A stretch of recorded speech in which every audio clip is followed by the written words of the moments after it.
வணக்கம் தமிழா. RRB NTPC graduate தேர்வு நேற்று அதாவது ஜூன் 5 ஸ்டார்ட் பண்ணிட்டாங்க. ஜூன் 5 ஜூன் 24 வரைக்கும் தேர்வு நடைபெறக்கு கிட்டத்தட்ட 16 நாட்கள் தேர்வு நடைபெறக்கு. இதுல நேற்று நடந்த தேர்வு எப்படி இருந்துச்சு, எந்த பகுதியில் வினாக்கள் கடினமாக கேட்டிருந்தாங்க, அதே மாதிரி தேர்வுக்கு வராமல் இதனுடைய சதவீதம் எவ்வளவு, அதாவது ஆப்ஷன்ஸ் எவ்வளவு பேர் இருக்காங்க, இதை பத்தி நம்ம டீட்டெயிலாக பார்க்க போறோம். இப்போ ஆர்ஆர்பி என்டிபிசி கிராஜுவேட் தேர்வு வந்து 2 நிலையில கொண்டது, CPT-1 CPT-2. ஓகேவா? அது CPT-2 முடிஞ்சதுக்கப்புறம் சில போஸ்ட்டுக்கு அடுத்த ஒரு ஸ்கேல் டெஸ்ட் மாதிரி உங்களுக்கு இருக்கும், சிலதுக்கு மட்டும். ஓகேவா? இப்போ இந்த CPT-1க்கான தேர்வு தான் நடந்துகிட்டு இருக்கு. இப்போ இந்த CPT-1 பார்த்தீங்கன்னா மொத்தம் 100 கொஸ்டின் இருக்கும். அதுல கணிதம் 30, அறிவு கூர்மை 30, மீது 40 கொஸ்டின் ஜென்ரல் அவேர்னஸ். ஓகேங்களா? இப்ப கணிதத்தை பொறுத்த அளவுக்கு ரொம்ப பேசிக்கான விஷயங்கள் 2-3 ஷிப்ட்ல கேட்டதா சொல்றாங்க. அதே மாதிரி ரீசனிங் பார்த்தீங்கன்னா கொஞ்சம் டைம் எடுத்து ஆன்சர் பண்ற மாதிரி இருக்கு அப்படின்ற விஷயத்தை ஸ்டூடெண்ட் சொன்னாங்க.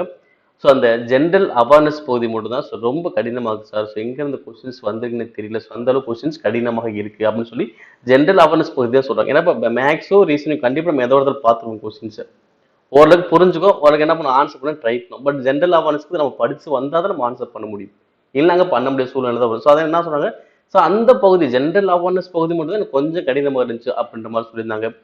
அதே மாதிரி இந்த ஒவ்வொரு தேர்வுக்கான அனலிசிஸ்ங்கிறது பார்த்தீங்கன்னா 2024 இருந்தே யாருமே பண்ணக்கூடாதுன்னு சொல்லிட்டு அபிஷியலாவே ரயில்வே வாரியமா அனௌன்ஸ் பண்ணியிருந்தாங்க.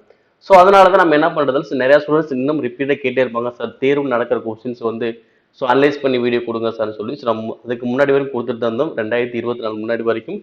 2024 அவங்க அனௌன்ஸ் பண்ணதுனால யாருமே பண்ண மாட்டாங்க. ஓகேங்களா?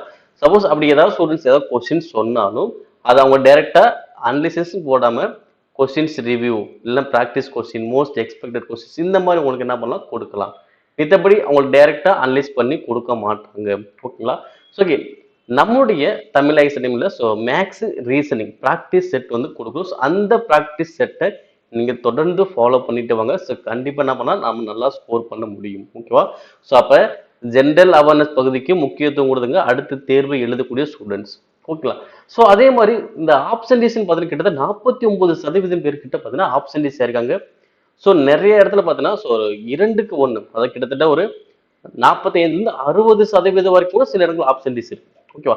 இப்போ என்ன சொல்ல வரும் பார்த்தீங்கன்னா தேர்வுக்கு நம்ம அப்ளை பண்ணியிருப்போம். அப்ளை பண்ணும்போது நம்மளுடைய எண்ணம் எப்படி இருந்திருக்கும், தேர்வை எழுதுறோம், பாஸ் பண்றோம், வேலைக்கு போறோம். அதான் மெயின் இருந்திருக்கும். அப்ப தேர்வு வரும்போது மட்டும் அந்த தேர்வு என்னைக்கு தெரியாம சில பேர் விட்டுறாங்க. இன்னொன்னு, தேர்வு போய் என்ன படிக்கவே இல்லை, போய் என்ன பண்ண போறோம் அப்படின்னு சொல்லி சில பேர் விட்டுறாங்க. ஓகேங்களா? அதெல்லாம் யாரும் ஸ்கிப் பண்ணாதீங்க. உங்களுக்கான தேர்வு தேதி என்னைக்கு வந்திருக்கும், அந்த தேர்வு அந்த ஷிஃப்ட்ல போய் கரெக்டா தேர்வு அட்டன் பண்ணுங்க. கரெக்ட் டைம் ரிப்போர்ட் டைம்ல போயிருங்க. போயிட்டு தேர்வு அட்டன் பண்ணுங்க. நமக்கு லக் அப்படின்னு இல்லை, நமக்கு போகக்கூடிய அந்த ஷிஃப்ட்ல கொஸ்டின்ஸ் நல்லா கேட்டு நம்ம கரெக்டா ஆன்சர் பண்ணி நம்ம நல்ல மார்க் எடுத்துக்கிற வாய்ப்புகள் இருக்குல்ல. அப்படிதான் எப்பவுமே பாசிட்டிவா யோசிங்க, கண்டிப்பா நம்ம நல்லா ஸ்கோர் பண்ண முடியும். ஓகேங்களா? அப்ப தேர்வுக்கு மட்டும் போகாம இருந்தாங்க, தேர்வு எழுதுங்க. ஏன்னா நமக்கு நெக்ஸ்ட் லெவல் இருக்குனால நம்ம என்ன பண்ணுவோம், இது எலிஜிபிள் வச்சுக்கோ, இதுல இருந்து செலக்ட் ஆனா நெக்ஸ்ட் லெவல் போக முடியும். அப்ப அந்த நெக்ஸ்ட் லெவல் நல்லா ஸ்கோர் பண்ணா போதும், நம்ம வேலைக்கு போக முடியும். ஓகே, இது CPT-1 தான். இது எலிஜிபிலிட்டி மாதிரி வச்சுக்கோங்க. அப்ப இதை வச்சுதான் CPT-2 போக போறோம்.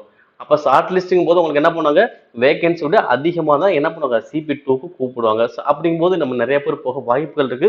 அதனால தேர்வு அட்டன் பண்ணுங்க, எழுதுங்க. நமக்கு எவ்வளவு கொஸ்டின் அதிகபட்சம் தெரியுதோ அவ்வளவு கொஸ்டின் ஆன்சர் பண்ணுங்க. மொத்தம் 100 கொஸ்டின் இருக்குன்னா ஒரு மினிமம் ஒரு 60 கொஸ்டின்ஸ் மேல அடிக்க பிளான் பண்ணிக்கோங்க. ஏன்னா இவ்வளவு கொஸ்டின்ஸ் அடிக்கும் போது கண்டிப்பா நம்ம CP2 போவதற்கான வாய்ப்புகள் இருக்கு. ஓகேவா? நான் மினிமம் அப்படின்னு தான் சொல்றேன். உங்களுக்கு எவ்வளவு தூரம் அடிக்க முடியுதோ அவ்வளவு தூரம் நீங்க அடிச்சுக்கலாம். ஓகேவா? இதை மட்டும் மிஸ் பண்ணிடாதீங்க. அதே மாதிரி தேர்வு எழுதாமல் விட்டுறாதீங்க. ஓகேவா? தேர்வு அப்படிங்கிறது பாத்தீங்கன்னா ஒவ்வொரு ஷிஃப்ட்ல ஈஸியா இருக்கும், சில கொஸ்டின் கஷ்டமா கூட இருக்கும். மேக்ஸும் ரீசனிங் மட்டும் நீங்க ஸ்டாண்டர்டா வச்சுக்கோங்க. ஏன்னா ஜென்ரல் அவேர்னஸ் வந்து எப்பயுமே நம்ம பொதுவாக நம்ப முடியாது. ஏன்னா எங்கேயாவது கொஸ்டின் கேட்டுருவாங்க, நமக்கு தெரியாத மாதிரி கூட இருக்கும். பட் மேக்ஸ் ரீசனிங் என்ன பண்ணலாம், நம்ம ஓரளவுக்கு மேனேஜ் பண்ணி அங்கே ஆன்சர் பண்ண முடியும். ஓகே, அதை மட்டும் மைண்ட்ல வச்சுக்கோங்க. அதுக்கான தொடர்ந்து நம்ம வீடியோ கொடுத்துட்டு இருக்கோம். அதையும் ஃபாலோ பண்ணுங்க. மேலும் இது போன்ற ரயில்வே தொடர்பான அப்டேட்ஸ்களை பெற நம்முடைய சேனல் சப்ஸ்கிரைப் பண்ணி வச்சுக்கோங்க. நன்றி.